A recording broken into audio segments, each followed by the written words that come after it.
জন্মদিনের দিন বাড়ি ভর্তি গিফট আসতেই চমকে গেল রানী। সম্পূর্ণ জানতে ভিডিওটিতে একটি লাইক করে প্রথম থেকেই দেখতে থাকো।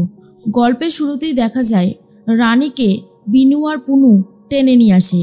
আর রানী তখন বলে, আরে বিনু পুনু কি করছো তোমরা? বিনু পুনু তখন বলে, আরে এসোই না, দেখবে মাসিমণি কি করছে। এরপর রানী দেবু সবাই মিলে চলে আসে। রান্নাঘরের সাইডে দাঁড়িয়ে দাঁড়িয়ে সমস্ত কথা শুনতে থাকে। এরপর শুক্লা মাধুরীকে বলে, আচ্ছা যাও এবারে চিনিটা নিয়ে এসো, পায়েসটা বাকি যেটুকু রয়েছে করে ফেলতে হবে। মাধুরী বলে, আচ্ছা মা এক্ষুনি দিচ্ছি। এরপরে শুক্লা বলে, দাঁড়াও দাঁড়াও মেজো বৌমা, তুমি এক কাজ করো, চিনি না, নতুন যেই গুড়টুকু তোলা রয়েছে সেই গুড়টুকু দাও, সেই গুড় দিয়ে পায়েস করলে বেশি ভালো লাগবে। আর ছোট বৌমা তো নতুন গুড়ের পায়েস খেতে ভীষণই ভালোবাসে, আর আমি সেটাই বানাবো। এই সমস্ত কথা শোনার পর রানীর খুবই ভালো লাগে।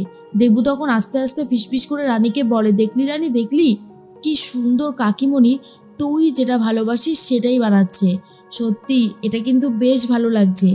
এরপরেই শুক্লা বলে, মা মরা মেয়ে, ওকে যদি একটু যত্ন না করি জন্মদিনের দিন তাহলে তো আমি আরোই খারাপ হয়ে যাব।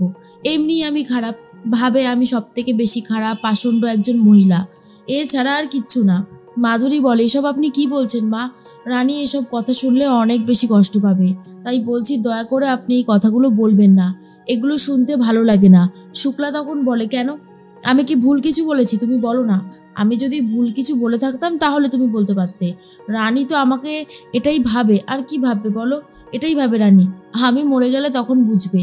এর মধ্যেই রানী মনে মনে ভাবে, মা যে কি বলে না সত্যি পারেও বটে, মা যে আমার কাছে অনেক দামি সেটা মাকে যে কি করে বোঝাই।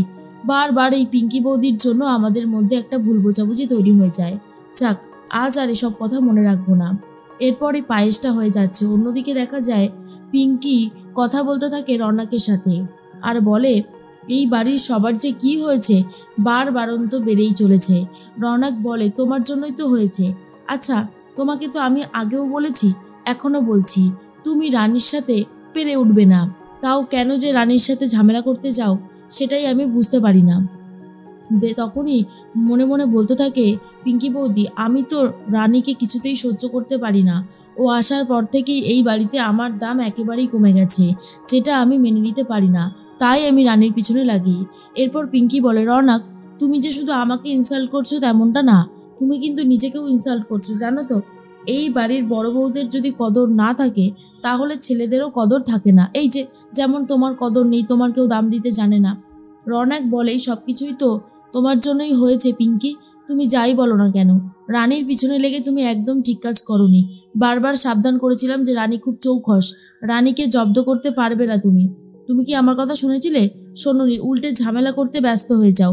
এবার দেখো কেমন লাগে, মনে হয় আজকে রানীর জন্মদিন, বাড়িতে দেখলাম সবাই মিলে হই হুল্লোড় করছে, এর দিকে দেখো আমি আর তুমি একা বসে রয়েছি, একা একা সংসার করছি, আমার এটা একদমই ভালো লাগছে না পিঙ্কি। এর মধ্যেই চলে এসেছে কাকুমণি অর্থাৎ বিনায়ক, আর এসেছে রানী। বিনায়ক তখন বলে, আসবো রৌনক? রৌনক তখন বলে, আরে কাকুমণি এসো এসো, আবার অনুমতি নিচ্ছ কেন, বলো কি হয়েছে?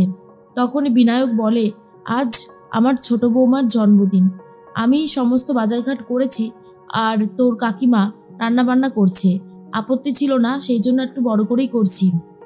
আজকে তোরা দুজন নিমন্ত্রিত, আর সকাল থেকেই তো আমাদের পান্তুয়া আমাদের কাছেই আছে, তোরা আসবি তো?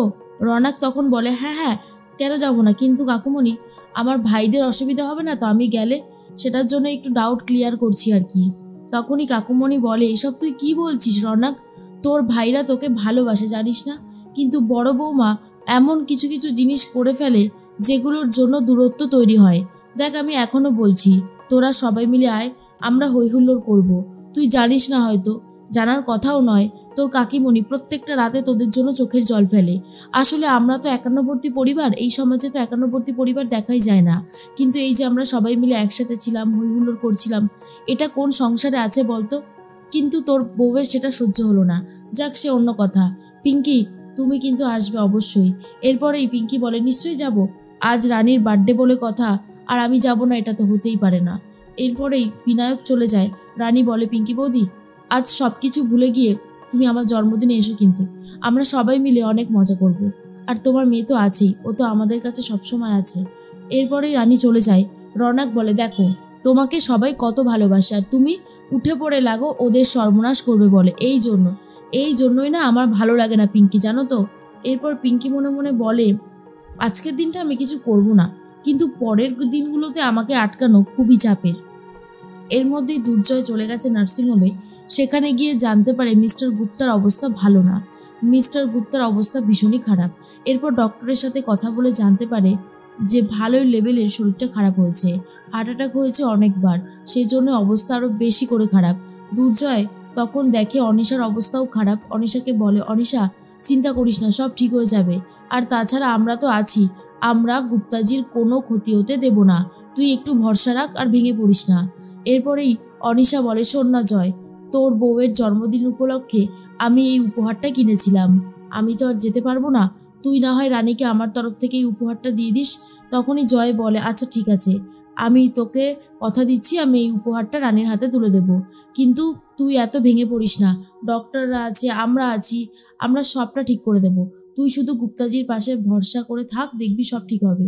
এরপরেই অনিশা কান্নাকাটি করতে থাকে, যেটা দেখে একটু অবাকই লাগে দুর্জয়ের।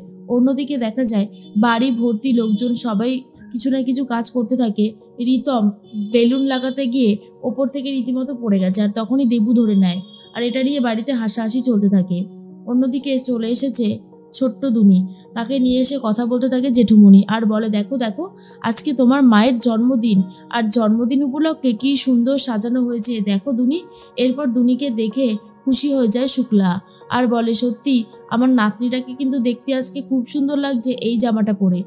এর মধ্যে রানী চলে এসেছে, আর তখনই রানীকে দেখে সবারই খুব ভালো লাগে। রানী তখন বলে, আজ আমার জন্মদিন, আজ আমি বাড়ির সবার জন্য প্রার্থনা করেছি, পুজো দিয়েছি, এসো মা আমি ফুলটা তোমার মাথায় একটু ছুঁয়ে দিই। এরপরে শুক্লা বলে, যাও এবার দুনির মাথায় ছুঁয়ে দাও। এরপর দুনিকেও ভালো করে ছুঁয়ে দেয়। রানী তখন বলে, আজকে সত্যি একটা আনন্দের দিন, কিন্তু দুর্জয় যে এত লেট করছে কেন কে জানে। এর মধ্যে বাড়িতে অনেক উপহার চলে এসেছে। ডেলিভারি বয় বলে, ম্যাডাম এগুলো কোথায় রাখবো? এরপরেই সবাই বলে, এত উপহার কার জন্য? এরপর রিতম এসে দেখে লেখা রয়েছে, এগুলো সব স্পেশাল গিফট শুধুমাত্র রানীর জন্য। আর এটা দেখার পর রিতম বলে, এটা আমার ভাই ছাড়া আর কেউ পাঠাবেই না, আমি দৃঢ় বিশ্বাস নিয়ে বলছি এটা আমার ভাই পাঠিয়েছে, আর আমাদের জয় পাঠিয়েছে রানীর জন্য। কিন্তু রানীর মনে একটা সন্দেহ দেখা দেয়। রানী মনে মনে ভাবে, দুর্জয় এটা পাঠিয়েছে, কই আমাকে তো এই ব্যাপারে কিছু বললো না, আমার কিছু একটা ডাউট হচ্ছে। এর মধ্যেই দেবু বলে, কিরে তোর জন্য উপহার খোলা হচ্ছে আর তুই এখানে মনমরা হয়ে দাঁড়িয়ে আছিস কেন, বলতো কি হয়েছে? তখনই রানী বলে, আমার খুব ভয় করছে দেবু, আমার কেন জানি মনে হচ্ছে এগুলো দুর্জয় পাঠায়নি। তখনই দেবু বলে, তাহলে কি বলতে চাইছিস তুই, এগুলো পিকলুদা পাঠিয়েছে? রানী তখন বলে, আমারও ঠিক সেটাই মনে হচ্ছে।